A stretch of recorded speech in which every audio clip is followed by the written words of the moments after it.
There is a lot of changing going on of vendors today, not just in CRM, but in website providers, in DMSs and everything else, a lot more than we experienced before. So that's one of the things that we're going to focus on. And as a quick agenda, I want to introduce myself, talk to you about the importance of showroom traffic, talk about process versus system, getting CRM buy-in from your existing stores, and then changing CRMs is where we'll finish. Keep this in mind, what people are saying. I just got a new GSM, and he's familiar with brand X. One of the things that's being said. My internet manager says we'll sell more cars with brand Y. Some of these might be familiar to some of you that you've heard in the last year or two. The company called Z keeps calling me and telling me that I would do way better with their software. These are things that we're hearing in the marketplace back from our dealers of what's going on in the stores. And it's important to just keep that in mind of what people are saying, and that's what we're going to finish with. So I'm showing you up front what we're starting with here is what we're going to end up finishing with. But as I go through things, you'll understand how that all plays together. Now, I'm Robert Gruen. I started a company called the Higher Gear Group back in 1995. We incorporated in 98. And the reason why I got in business and started the Higher Gear Group was because I wanted to help dealers. That was the first thing. I wanted to be a consultant. I wanted to train them. I wanted to help them on processes. And what it ended up becoming is a lot different than that, where the first dealer that I had needed more software for when I wasn't there. And the software became more important than me as the trainer and as the consultant. You know, that I became a manager of up to 230 people in our height running a software company. That was never my intention or plan in this business. I came originally from selling motorcycles at Chicago Cycle Center back in the day when Barry Brown owned the shop on Western Avenue. I know what it's like to take an opportunity that walks in your showroom in the middle of winter and sell them a $15,000 BMW motorcycle and actually have them take delivery of that vehicle and then store it downstairs in the basement for the winter. That's a hard sale. When I started getting involved in the automotive space, I loved it because it was a lot easier to sell cars to consumers than it is to sell a motorcycle in downtown Chicago. How about Sea-Doo watercrafts we were selling in the city of Chicago? Before I took over the dealership, they had sold 14 Sea-Doos in 1 year. The first year I was there, which was the end of the summer, we cleaned out inventory and sold about 30. And the first year we got to order and sell Sea-Doos, we sold 144 watercrafts. How'd we do that? How'd we take a store that sold 14 watercraft in Chicago where the season's what, 3 months big? How did we sell 140 some odd watercrafts in that first season of ordering it? It was really simple. It was the way we treated people, and it was what we did differently as it relates to CRM and Salesforce automation. My goal was to be a trainer to help dealers to achieve that. And I got close, but I never think that I got really where I wanted. Instead, the dealers wanted software, and that's kind of where I ended up going into. But what I do love is I love spending time in dealerships. Dealerships are run so differently. You could take a dealer group that has 5 franchises that are on the same street on golf. And they're all completely different in how they do the things that they do in the stores, how they handle their customers, how they handle their opportunities, how they handle follow-up, how they handle their own employees. Half of their HR things and their pay plans are different in most cases. I love the opportunity to walk into different stores because it's so different from one store to the next. Forgetting even about franchises, forgetting even about areas. For example, New Jersey stores on Route 1 are a lot different than they are in Gulf, and they are a world different than they are in California. Forgetting about Toronto and Canada, who's in a whole separate world. Talk about spotting a car in Canada, they look at you like you have a disease. Okay, they don't spot cars in Canada. When you talk in Canada about follow-up, do we have any Canadians here, by the way? Just raise your hands. Okay, just making sure. We have Canadian customers that we love dearly. But when you talk about follow-up in Canada, they look at you like, well, if you can't sell them the first time, what's the use? That's coming from the #1 Canada Toyota store in the entire country. I'm not going to say who. It's Don Valley Toyota. Damn it, I did it again. Okay? But when I first went into Don Valley Toyota, they did not believe that follow-up mattered. They've been using the Higher Gear Group software now for almost a decade, and they're all about follow-up. But it's interesting to walk into stores and seeing what they're doing is a lot differently than you would expect as an owner or even as an internet manager. A lot of times the things happen on the showroom floor that you're not quite aware of, and we'll expose some of that stuff today. And why I care is just because it's the right thing. I've always thought that doing the right thing for dealers is always going to lead to having a good reputation and doing, doing what's important with your family, and of course, the most important thing, the boss, okay? That's what I'm about, doing the right thing. And I have a very good reputation after being in this industry for as long as I have about caring about dealers, and that's what I'm very proud to stand on. Now this statistic I'd like you to think about as we go through this. We found that 69% of buyers had just walked into the dealership for the first time without calling or emailing first. Only 23% called, while only 8% sent an email to that specific dealer. Think about this quote and where this quote came from. It came from our last conference with this establishment, DealerCON, and it came last year. Why does that matter? Think about it. 69% of your buyers walked into your store before they gave you any information. So why would that matter? Well, why it matters and where your focus should be for me is because follow-up and showroom traffic and what we call Salesforce automation that's kind of created itself into a different type of buzzword is so important in stores today, but yet the process and the things involved in showroom traffic is almost secondary to the way that you handle internet leads, the way that you handle follow-up for sold customers and everything else. And we're going to go into that a little bit too. So this is the slide that was given, fact number 7, last year at the DealerCON 2012 over at the CATA building. So they talked about this. This is Auto Trader. And Chip Perry, the former president, but he was the president back then, was the one who said that quote. Here's the slide he used to show that. Now this is an Auto Trader slide with their data that they used last year at this conference. And I think it's interesting. New cars, 66% of the walk-ins, 66% of all the prospects were walking into the store first before they were sending an email or calling on the phone. Of the 21% that called on the phone, what do you think they asked for? I'm just wondering if you have any opinions on this. What'd you say? Do you have the car in stock? Yes, that's one of the questions they might have asked for without even giving information. Anybody have anything else? Why someone would call first? What'd you say? Price? Maybe they want to know a price. How about directions? Hours? Is that possible? Obviously, they want to call to make sure the dealership's open for business. So I'm not sure about that, meaning did they give the data to the person that answered the phone? When someone calls you at the dealership and says, what's your hours today, are you going to ask for a name and a number first to call them back? Probably not. You're probably going to tell them the hours. So it's important to realize that they're saying, this is Auto Trader, the big company that has all the important data. They're saying that 66% of all the people that shop online, that go to your site, that go to their site, end up coming into your store first as the first point of information. As the first point of information. So the showroom visit eventually becomes a showroom opportunity, or what we call an in-store up. In-store ups matter most. I was waiting for the day, and I'm still waiting for the day, that we could deliver a car through the internet. Does anyone deliver a car through the internet today? Because unless you have some type of Star Trek capability where you can take a car and turn it into matter and send it through the T1 and show up in someone's driveway, you're not delivering a car through the internet. Those internet leads are coming into the showroom. Now, I also remember the day a long time ago, before Al Gore invented the internet, where dealers were so fearful about what the internet was going to do to their business, they sold their stores.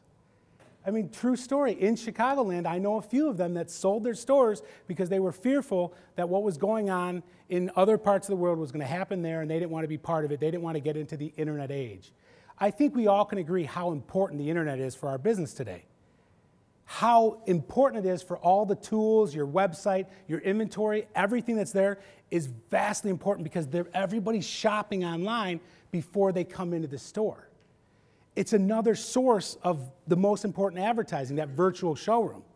But what we also know is you're not getting the data from the customer or the consumer until they walk into your store the majority of the time.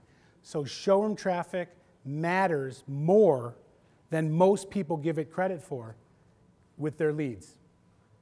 So we're going to talk about process versus system.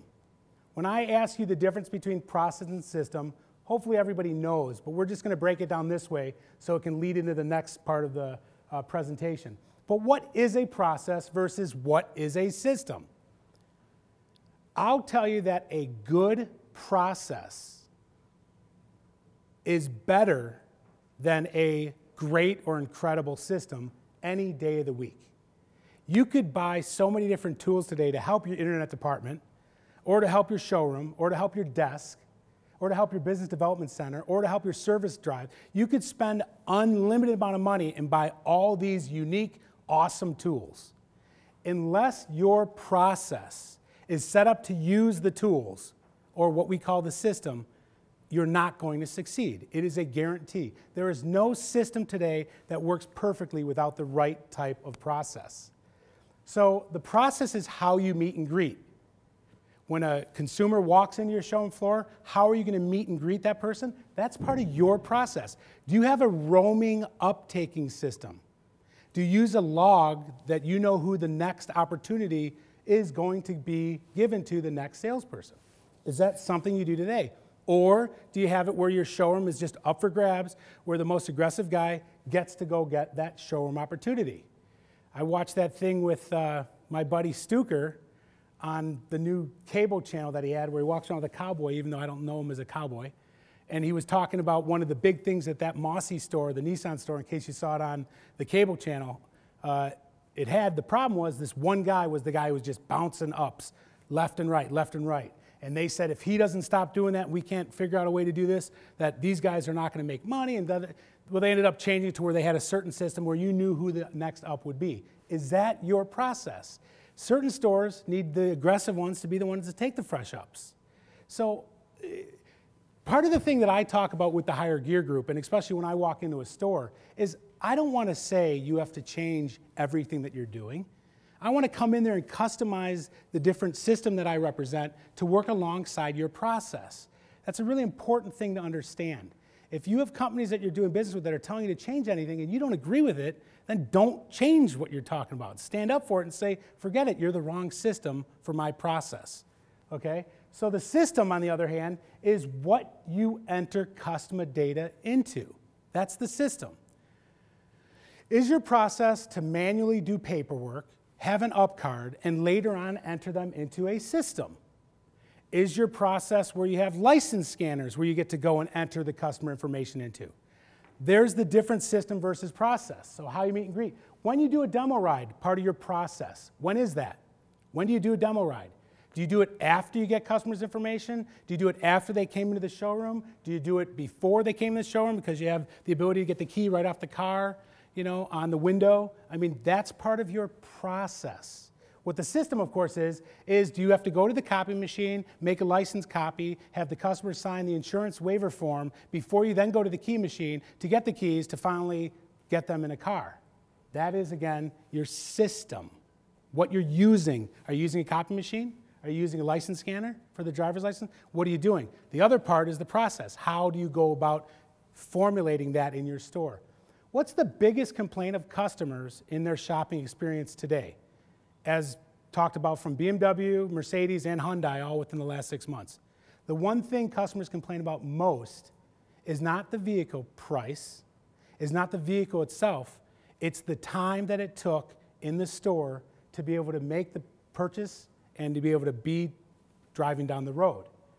With that in mind, it's kind of our focus as a company, and it should hopefully be your understanding as a dealer group, that you need to speed up the process when somebody comes in, they know what they want, to get them driving that vehicle that they want quickly and effectively, so they give you all the excellence on your surveys. What kind of follow-up and who and when?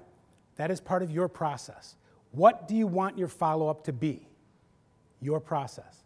On the other hand, the system is what actually sends out the letters, the to-dos, the email marketing, certain reports, efficiencies, and everything else that goes on. That's part of your system.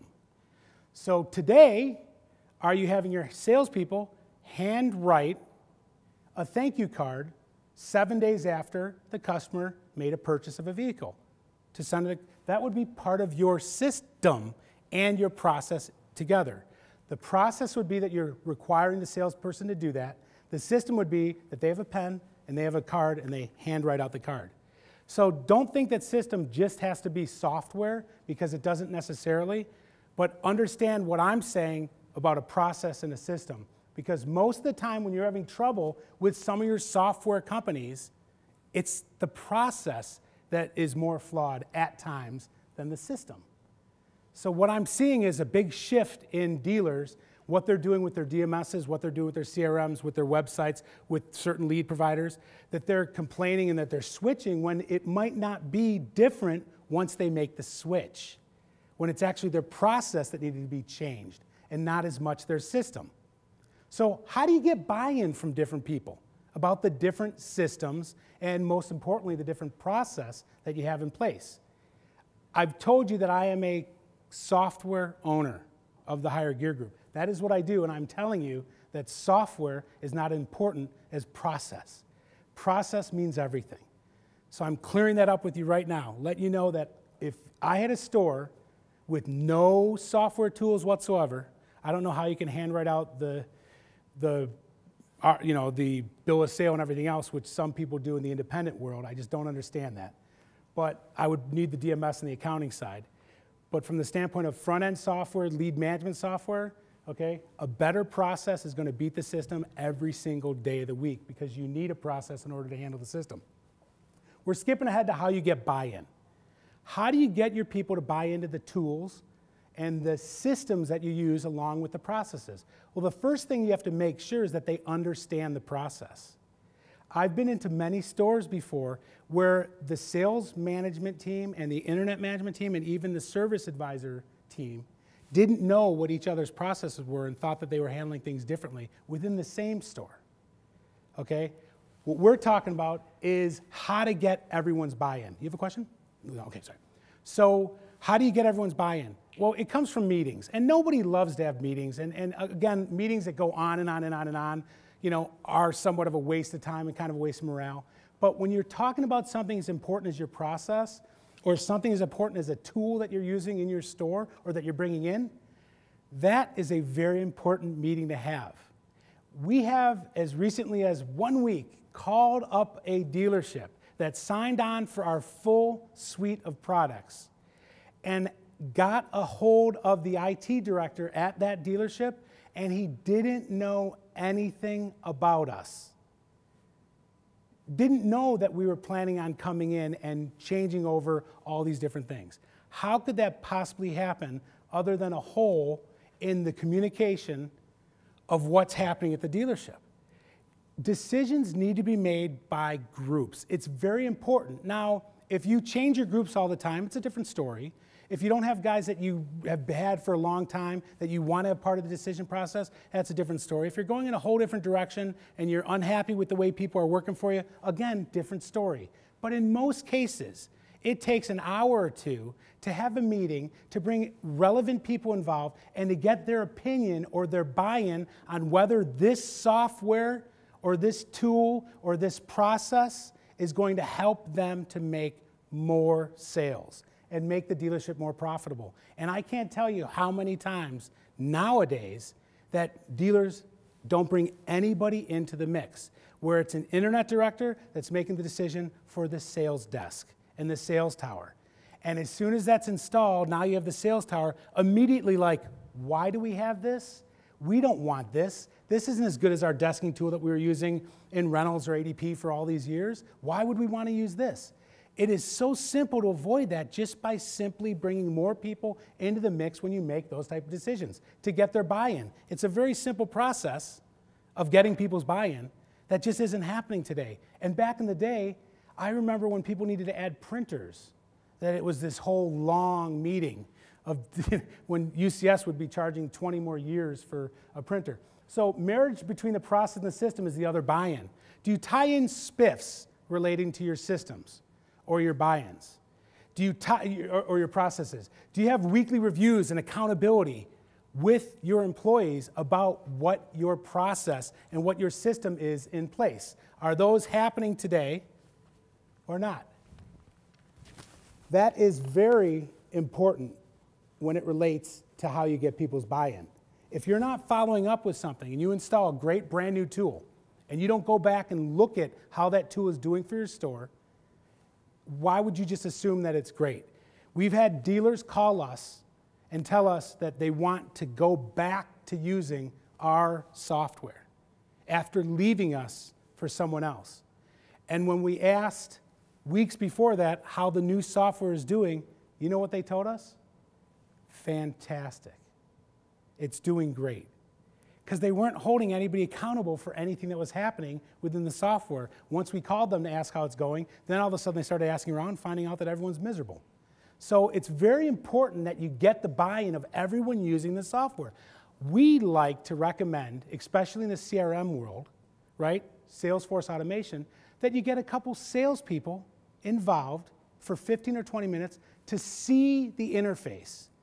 And maybe not a guy you hired last week or a woman you hired last week, or maybe not a guy who is on the, the trading blocks, I like to say, but maybe you take some of your better salespeople, bring them into the office and say, what do you think about this? Can you give us your opinion?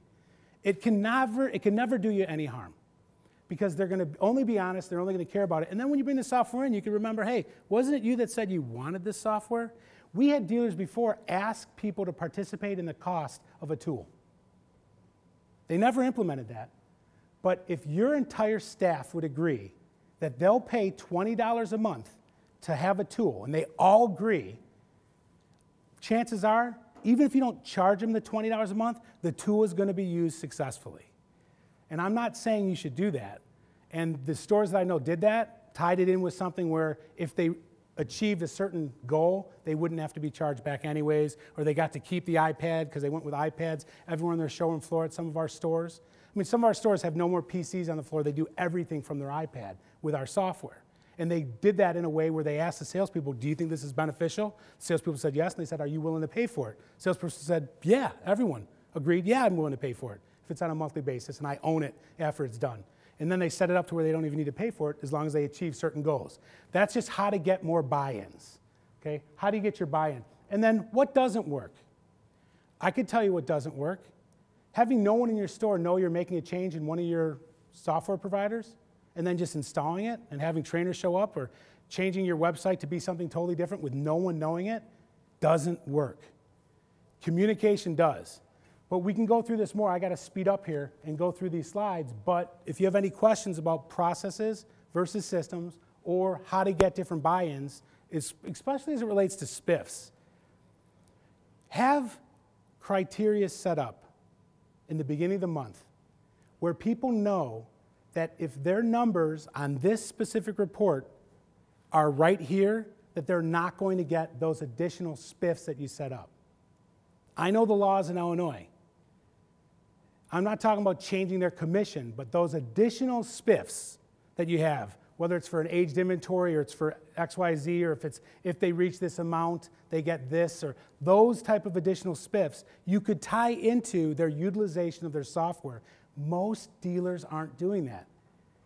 They don't care to track it, which means someone who's selling 20 cars and doing a great job for you gross-wise might not be using the system that you put in place with your process to use correctly. You only know that by going through the reports, having reviews, and seeing that they're using it in the correct way.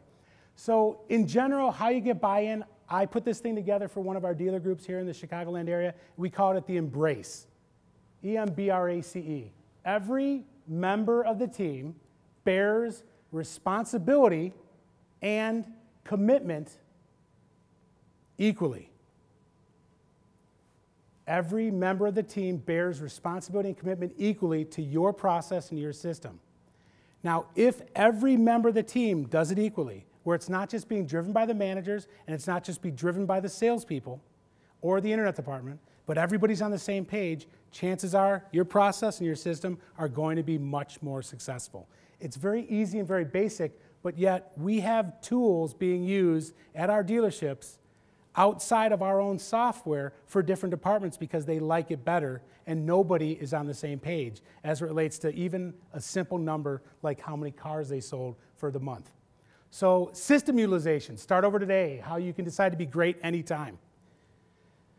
If you have a tool in your store today, and most people do, review it with some of your managers on how it's being utilized. Put a plan together on how to better utilize the existing tool. Don't just think that you need to go change tools. That's not the way to succeed. And again, I'm a software guy. I know not all you are customers here of mine. I'd like to have you all as customers, but I'm telling you that if your tool that's installed is being used by some of your people, that's better than a tool that's not being used by anybody, or installing a brand new tool on top of it and just think that that's the way to go. It's not how it works. You need to get the buy-in from the people who are going to use it. And again, you can start over with your existing tools and your existing process today. How many people know exactly how their sold customers are being followed up with right now in your store? When's the last time you reviewed it? I was at a store last week, I'm not going to say, but it was in New Jersey, where they hadn't reviewed that in a couple years of how their follow-up is occurring for their sold customers. I don't understand why that wouldn't be something that you would do more on a quarterly basis. Now, they were still being followed up with, but they were sending way too many letters and way too many emails to customers who had already purchased a vehicle than they wanted to, and they didn't know it until I came in, clicked on a button to show them what follow-up process they have scheduled. I don't quite understand it. And there's in no way, shape, or form am I meaning it all to complain. I'm just trying to explain what's happening and what I'm seeing in the marketplace to hopefully think that you dealers or internet managers or anyone can, GMs, GSMs, can take one little nugget home with you to help you to better utilize your current CRM. That's what I'm hoping to gain from this. It's not about any complaining. But the one thing that you need to know is what kind of follow-up do you have in place for the different things that happen. Most people are not reviewing that. So you can do that today, change your plan, change your process, make sure it's affecting correctly in your system, and have a better follow-up schedule when you get back. Relaunch your initiative for the CRM. We've explained how 60-some-odd% of people are coming into your showroom before you get any information. There's no questions about that. They're going to your website, they're going to Auto Trader's site, then they're coming into your store without calling or emailing first. Is your process set up correctly? Are you handling the in-store ups today correctly? Do you know how many opportunities you had fresh that came in on Saturday of last week?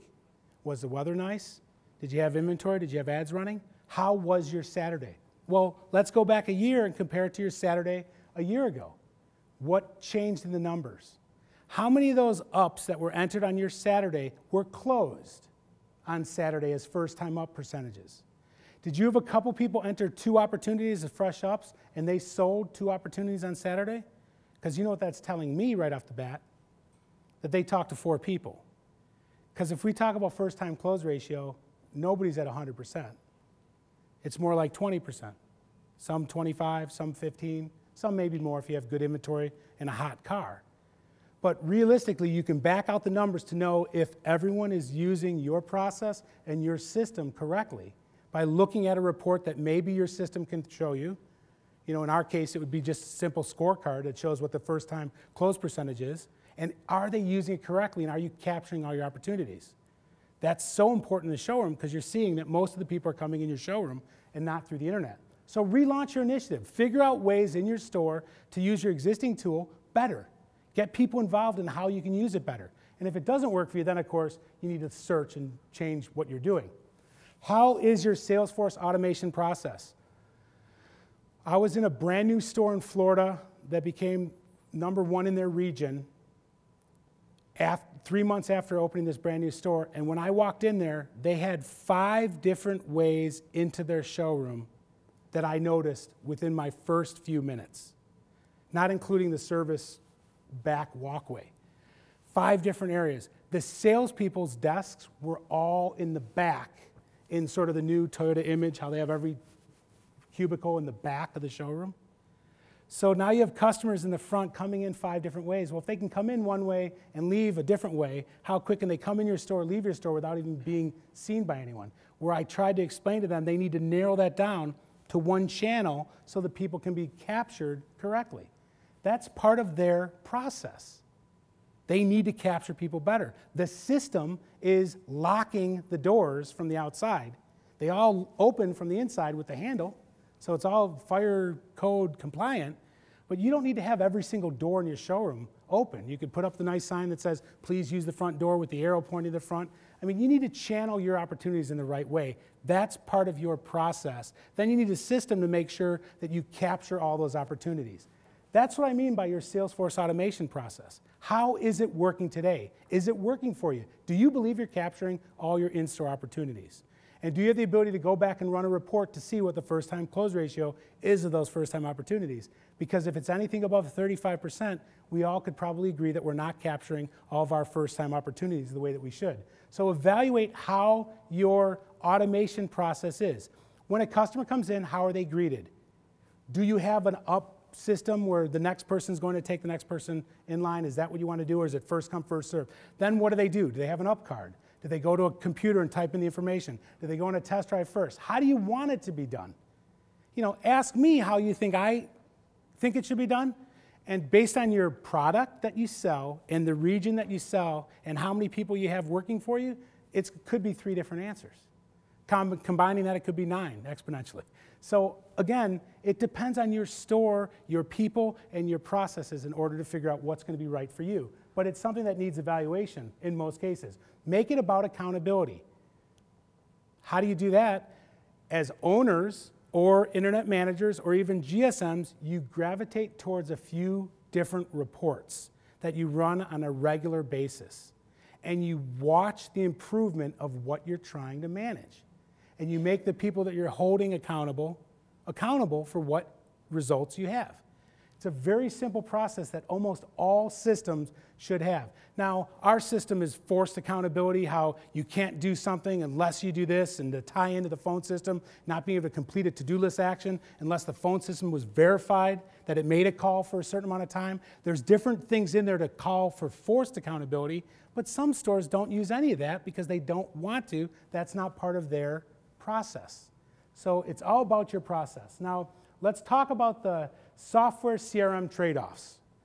The short on how your next CRM vendor is trying to hurt your chances of success. This is, again, I'm going to spin this into a very positive way to help you to understand what's happening in the marketplace that I'm seeing differently than I've ever seen before in my life. Okay? When dealers were going to change a provider, whether it was a DMS, whether it was a website, whether it was even a lead management system, or not even management system, but a lead provider, okay, whether it was the person taking pictures of their cars, you know, posting their, whatever it was, they used to call their current provider and say they're thinking of switching because of X. That doesn't happen today. Why? Well, I just got a new GSM and he's familiar with X. So stores, instead of calling their current provider, are just interviewing the other tools who are telling them don't call your current provider for one reason or another, and they're switching providers because of something that someone was more familiar with. Change your entire system, which will affect your process for one single person. I don't understand it, but it's happening. The internet manager said, well, we'll sell more cars with Y. What if the internet system that we're talking about isn't good in the showroom? Or the desk managers want nothing to do with it? Is there a reason why this would happen without having a meeting, without bringing your current provider to see what they do with the internet tool? This company called Z keeps on calling me, telling me that I would be better with their software. What I'm finding today, without mentioning any names, there's only 10 of us, is that the other companies are using a system of almost fear to get into the dealerships. And it's causing the dealers great harm because they're saying, don't talk to your current provider. Don't talk to them because they will not make your transition easy. They will screw up our install. Mr. Dealer, I got you wanting to use my software. Well, let's not call that current provider because they're going to make it difficult for me to install. However they're doing it, it's working because the dealers are not calling until after they've installed the other company. Well, think about it. If everything was smooth and everything was great, I wouldn't have to be talking about this today as one of my main topics.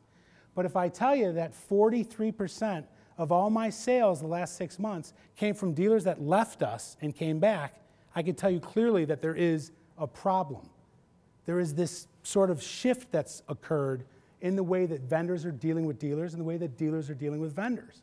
When it used to be as simple as a phone call, hey, do you mind coming in so we can compare the two different products ahead of time? It's not happening today. Don't know why, don't understand why, but it's just not happening. When all that can happen from that is more learning experience, more buy-in, making the right decision, and not having to switch off and then switch back, which does nobody any good. So, nobody any good. I believe change is good. If your current system or process is not succeeding your expectations, then make the change. But call the vendor. You know what it's like to change from ADP or Reynolds & Reynolds or back and forth? Or include DealerTrack in that mix? I mean, how much of a difficult thing that is?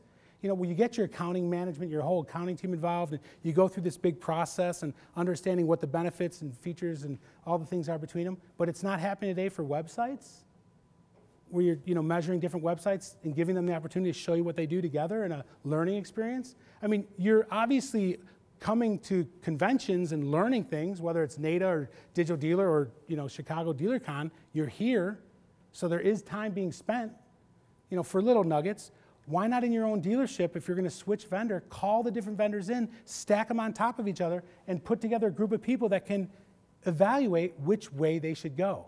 That used to happen all the time, and it's not happening anymore. All the departments buy in. Get them all bought in. Now, do you really care what your service advisor thinks about something that has nothing to do with service? Probably not. But reasonably, internet departments need to tie in nicely with sales management or sales departments or BDCs. I mean, I have some big groups that have a separate BDC, separate internet department, separate sales floor that don't really tie in nicely. They treat them as separate units. Now, if that's the way it works in your store, great. But from the standpoint of using software and changing your process so it all ties in nicely, you need to get every single department's buy-in. That's very important. If you don't know what your current system does and doesn't do, find out. If it doesn't do what you want it to do, then you change it. But don't just change it because you think it doesn't do it. Find out from them first. And if your people tell you it doesn't do it, don't necessarily believe that yet either. Because a lot of times, and we know this from experience, we get in to talk to dealers about certain things that we do, and we don't get enough time with the dealer. Instead, we're working with the GM or the GSM or even the sales manager. Then when the sales manager reports back up to the GSM, something gets lost in translation. Then when it reports back up to the GM or the dealer, something gets lost. Or maybe that sales manager is no longer there anymore when they're looking to evaluate things. And they're like, well, what does Hire Gear do for us now? Okay? Call the vendors in. Have them do a save a deal situation. It should make sense to you to do that. And just so you know, any vendor today that doesn't want to treat you like the greatest customer they have when you tell them that you're planning on leaving, it's not the case in any one of our companies that we're going to do that. We are going to treat you like you are the most important being on earth. Because if it fails, we want you to come back to us, right? Does that make sense? It's not like, if a customer comes in and says they're not going to buy a car from you and they want their deposit back, that you kick them on the rear as they're walking out the door and say, don't you ever come back here. Okay? That's actually what almost is happening in a different light with the software side. Nobody's going to treat you incorrectly if you tell them you're leaving, especially if you give them the chance to come in and prove themselves. They're going to bow down and realize that they're not the right tool for you, and they're going to move on with their life and do it in a way that you'll come back to them if you can. So if you've done the research to make the change, change is obviously good. Thank you very much for your time. What time have we got right now? 7 minutes left only? Okay. I'd like to, there's my email. There's my direct phone number. It rings to my cell phone. So if you have any questions, comments, concerns about our product, about your product, about what you could do to help in your store, and I don't know who you are, and you're not even thinking about our software, but you have an idea or anything to bring up, I take all my phone calls. You call that number, I take the call. So if you have an idea that you're thinking about, call me. If it's something I have no idea about, I'll tell you I have no idea. But if it's something that you're thinking from what I just said today that could help your store, I'd love to talk to you about it to do what you need to do in order to get to the next level. All right, so thank you very much for your time, but we have a few minutes left in case you have any questions or comments. Anybody? All right, great. Thank you very much for your time. Have a good day.